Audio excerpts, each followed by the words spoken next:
વડોદરાની સયાજી હોસ્પિટલ તંત્રનો તગલકી નિર્ણય બન્યો ચર્ચાનો કેન્દ્ર. સત્તાધીશોનો સંવેદનહીન નિર્ણય. કોલ્ડરૂમમાં મશીનની ક્ષતિથી મૃતદેહ સડી જાય છે કે નુકસાન સહિત અન્ય કશું પણ થાય તે માટે તંત્રએ હાથ ખંખેરી નાખ્યા છે. મધ્ય ગુજરાતની આ સૌથી મોટી એવી સયાજી હોસ્પિટલનું જિદ્દી વલણ લોકોની નારાજગીનું કેન્દ્ર બન્યું છે.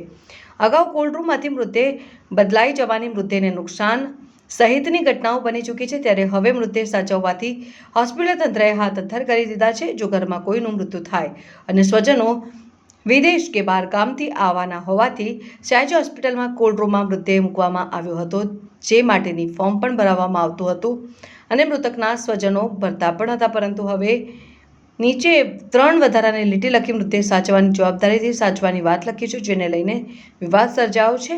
જોકે આ મામલો હોબાળો થતાં ગણતરીના કલાકોમાં નિર્ણય હોસ્પિટલ તંત્ર દ્વારા પરત લેવાયો.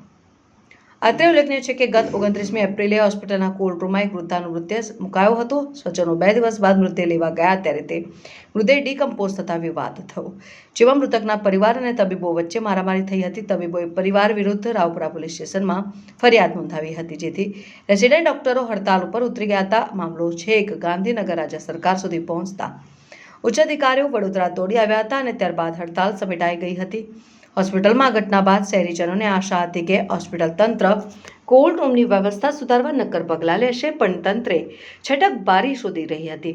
દર મહિને સરેરાશ 150 જેટલા મૃતદેહ કોલ્ડ રૂમમાં રખાય છે. ત્યારે લોકોના વિરોધને પગલે જવાબદારીથી છટકવા માંગતો હોસ્પિટલ તંત્રએ પોતાની ભૂલ સ્વીકારી છે અને અહીં કોલ્ડ રૂમમાં મૂકવામાં આવતા મૃતદેહની જવાબદારી હોસ્પિટલ તંત્રના માથે જ રહેશે. પત્ર બહાર પાડવામાં તો પાછો ખેંચવામાં આવે. શું કહેશો? વડોદરા શહેરની આ સયાજી હોસ્પિટલ છે.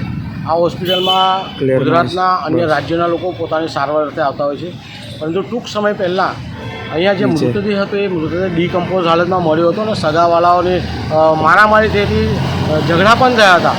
તો હાલ સયાજી હોસ્પિટલ દ્વારા એક પરિપત્ર બહાર પાડવામાં આવ્યો અને પત્રમાં લખ્યું છે કે જે પણ મૃતદેહ અહીંયા મૂકવામાં આવે એની જવાબદારી સત્તાધીશોની નહીં રહે, જે તે નાગરિકોની, જે સ્વજન રહેશે. ત્યાં જ્યારે પત્ર બહાર પડ્યો ત્યારે મીડિયાના ઓહાપોહ થતાં અત્યારે સુપ્રિન્ટેન્ડન્ટના નિર્ણય પરત લીધો છે.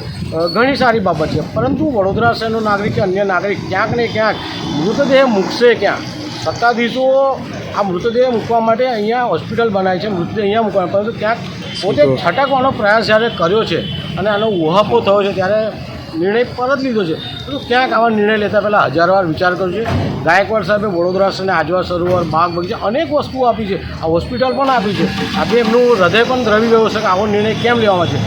વડોદરા શહેરની પરંતુ અન્ય જે મધ્યમ વર્ગની ગરીબ જનતા હોસ્પિટલમાં આવતી છે એમના માટે આ નિર્ણય બહુ જ ખતરનાક હતો, પરંતુ મીડિયાના માધ્યમથી ઓહાપો થતાં આ નિર્ણય પરત લીધો છે. હવે સુપ્રિન્ટેન્ડન્ટે અમે જણાવ્યું કે કોઈપણ નિર્ણય લેતા પહેલાં 1000 વાર વિચાર કરે અને બાદમાં નિર્ણય.